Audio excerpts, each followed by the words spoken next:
আজ একটা নতুন বিষয় জানাবো আপনাদের। ডিকশনারিতে মূর্খ শব্দের নতুন প্রতিশব্দ। আমার আপনার প্রতিবেশী দেশ যা করছে তাতে ছাড়া তো আর উপায় নেই। ইসলামাবাদ এভাবে চললে ডিকশনারির নতুন সংস্করণে এই বদল তো আসবেই। যা বলবো সত্যি বলবো, আমার প্রতিজ্ঞা। সত্যিটা যে স্বীকার করে সে জীবনে এগিয়ে যায়, আর যারা করে না তাদের হাল হয় ওই পাকিস্তানের মতো। ভাবুন তো, নিজের দেশে মানুষ খেতে পাচ্ছে না, তাদের কিনা যুদ্ধ করার স্বাদ। সোশ্যাল মিডিয়ায় পাক নাগরিকরা কি লিখছেন দেখুন একবার, দেখুন। যুদ্ধ করতে হয় তো 9টার আগে করে নিন, 9:15 থেকে আবার আমাদের গ্যাস থাকে না। পাক নাগরিক লিখছেন, প্রিয় ভারতবাসী, করাচিতে হামলা করতে হয় তো মোবাইল ফোন দেশে রেখে আসবেন। ভাবতে পারছেন একটা দেশের অর্থনীতি কতটা বেহাল হলে সেখানকার মানুষ এসব কথা লিখতে পারে? আর হবে নাই বা কেন? মানুষ তো ও দেশে না খেতে পেয়ে মরছে। 4 জনের একটা সংসার চালাতে ন্যূনতম কত টাকা খরচ হতে পারে? পাকিস্তানের হিসেবটা শুনলে আটকে উঠবেন। সারা দিনের খাবারের জন্য একজন পাকিস্তানিকে কমপক্ষে 923 পাকিস্তানি রুপি খরচ করতেই হবে। 923। ভাবতে পারছেন?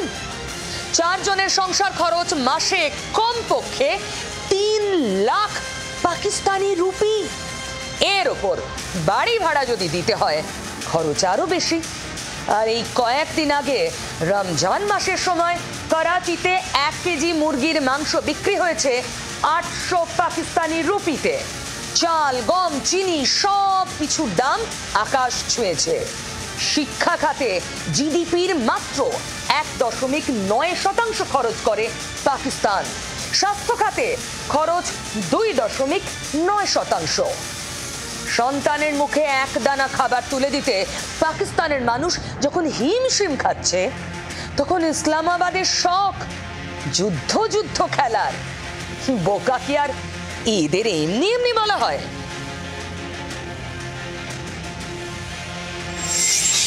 পেহেলগাঁও হামলার পর হুড়মুড়িয়ে পড়েছে পাক শেয়ার বাজার। পড়েছে মানে ক্র্যাশ করেছে। শিক্ষা নেই তারপরও। গলার শিরা ফুলিয়ে পাকিস্তান ঘোষণা করে দিল ভারতের সঙ্গে সব ব্যবসা বন্ধ। নিজের নাক কেটে পরের যাত্রা ভঙ্গের এর থেকে বড় উদাহরণ আর কি আছে? যদি যুদ্ধ হয় তাহলে যেটা হতে পারে, পাকিস্তান তো আর্থিক দিক দিয়ে এমনি বিপর্যস্ত, একটি ফেল স্টেট যার আর্থিক প্রবৃদ্ধির হার মাত্র 2.6% এই বছর IMF এর অ্যাজাম্পশন অনুযায়ী, এবং বেকারত্বের হার 11.5% পৌঁছে যেতে পারে। যদি যুদ্ধ যায় তাহলে পাকিস্তানের অর্থনীতি আরও বিপর্যস্ত হবে। শিক্ষা থেকে স্বাস্থ্য, পরিসংখ্যান বলছে পাকিস্তানের হাতে হ্যারিকেন, আর সেই হ্যারিকেন ধরানোর মতো জ্বালানি পাওয়ারও আশা দুরস্ত। 2018 সাল থেকে প্রায় 5 বছরের জন্য financial action task force FATF এর ধূসর তালিকায় ছিল পাকিস্তান। সন্ত্রাসে মদতের অভিযোগ ইসলামাবাদের থেকে মুখ ফিরিয়ে নিয়েছিল দুনিয়া। পাকিস্তানের জিডিপি আর ঋণের অনুপাত প্রায় 70%। রাজস্বের 40 থেকে 50% চলে যায় শুধুমাত্র সুদ দিতে। ঘানা, নাইজেরিয়া, শ্রীলঙ্কা ছাড়া অন্য কোনো দেশের এমন বেহাল দশা নয়। মূর্খ না হলে কেউ এই পরিস্থিতিতে প্রতিবেশীর দিকে চোখ রাঙিয়ে তাকাতে যায়? ভাবতে পারছেন? সন্ত্রাসে মদতের অভিযোগ আন্তর্জাতিক মহল থেকে যেটুকু সাহায্য মেলে সেটাও যদি বন্ধ হয়, না খেয়ে মরবে কোটি কোটি কোটি মানুষ। সে সব দিকে ডোন্ট কেয়ার পাকিস্তানের। পাকিস্তানের উপপ্রধানমন্ত্রী কিনা পেহেলগাঁওয়ের হামলাকারীদের বলছেন স্বাধীনতা সংগ্রামী। शुक्रगुजार होना चाहिए कि ये तो फ्रीडम फाइटर्स भी हो सकते हैं, वी डोंट नो। নেহাত মূর্খ না হলে এ কথা কেউ বলে? আরে মশাই, ভারতের দিকে পরে চোখ তুলে তাকাবেন, একবার নিজেদের দিকে দেখুন, হালটা দেখুন। খালি পেটে আপনাদের সেনা যুদ্ধটা করবে কি করে? শুরুতেই আজ বলেছিলাম অভিধান বদলের কথা। যা দেখছি এবার নতুন প্রবাদও তৈরি হবে।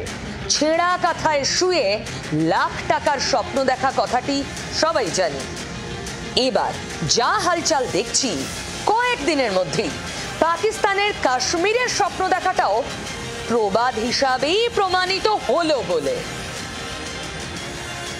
মূর্খামির যে কত বেমিসাল নজির, কত নজির তৈরি করবে আমাদের প্রতিবেশী দেশ, যত দেখছি তত অবাক হচ্ছি। শুরুতেই বলেছিলাম মূর্খ কারা, এবার বলবো তাদের মূর্খামি ঠিক কত প্রকার ও কি কি। পহেলগাঁও হামলার পরে ইসলামাবাদের গালে কূটনৈতিক থাপ্পড় কষিয়েছিল নয়াদিল্লি, সিন্ধু জল চুক্তি স্থগিত করলো। পাল্টা কি করলো পাকিস্তান? সিমলা চুক্তি স্থগিতের হুমকি দিল। সব দেখে আমার কি মনে হয় জানেন? একটাই কথা, নিজের ভালো অতি বড় মূর্খ বোঝে, শুধু পাকিস্তান বোঝে না। সিমলা চুক্তি অনুসারে 1971-এর সংঘর্ষ বিরতি রেখা নিয়ন্ত্রণ রেখার স্বীকৃতি পায়। পাকিস্তানের এই ঘোষণায় আর সেই বাধ্যবাধকতা থাকবে না। পাক অধিকৃত কাশ্মীর নিয়েও ভারতও নিয়ম মানতে বাধ্য থাকবে না।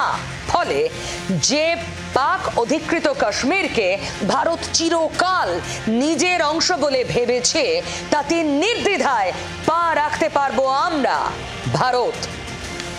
কাশ্মীরের অধিকৃত এলাকা পাকিস্তানের থেকে যে কোনো সময় মুক্ত করবে ভারত। ভারতে সন্ত্রাস চালাতে যে ভূখণ্ডকে পাকিস্তান এতদিন ব্যবহার করেছে তা হাতছাড়া হলো বলে।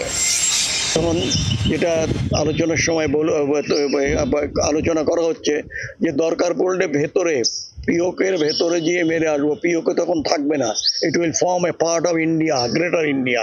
সুতরাং পিওকে টিওকে থাকবে না, ওইখানে গিয়ে মেরে আসবে। সুতরাং সেটা তো কোনো বাধ্যবাধকতা উড়ে গেল আর কি। সিমলা চুক্তির পর আন্তর্জাতিক সীমান্ত থেকে সেনা প্রত্যাহার করা হয়। ভারতের কাছে আর সেই বাধ্যবাধকতা থাকবে না। পাকিস্তানের মূর্খামি আরো। সিমলা চুক্তি অনুসারে যুদ্ধে হাতে আসা 13,000 বর্গ কিলোমিটার এলাকা ফিরিয়ে দেয় ভারত। সেই সৌজন্য আর রাখতে হবে না নয়াদিল্লিকে। বিশেষজ্ঞরা কি বলছেন জানেন? আসলে মূর্খামি করে ফাঁদে পা দিল পাকিস্তান। আর্থিকভাবে সব হারানো দেশের এই হঠকারী ঘোষণা তাদের কাছে কাশ্মীর এবার স্বপ্নপুরী হয়ে থাকলো, বাস্তব আর নয়। কারণ সামরিক ক্ষমতায় ভারতের কাছে পাকিস্তান নস্যি।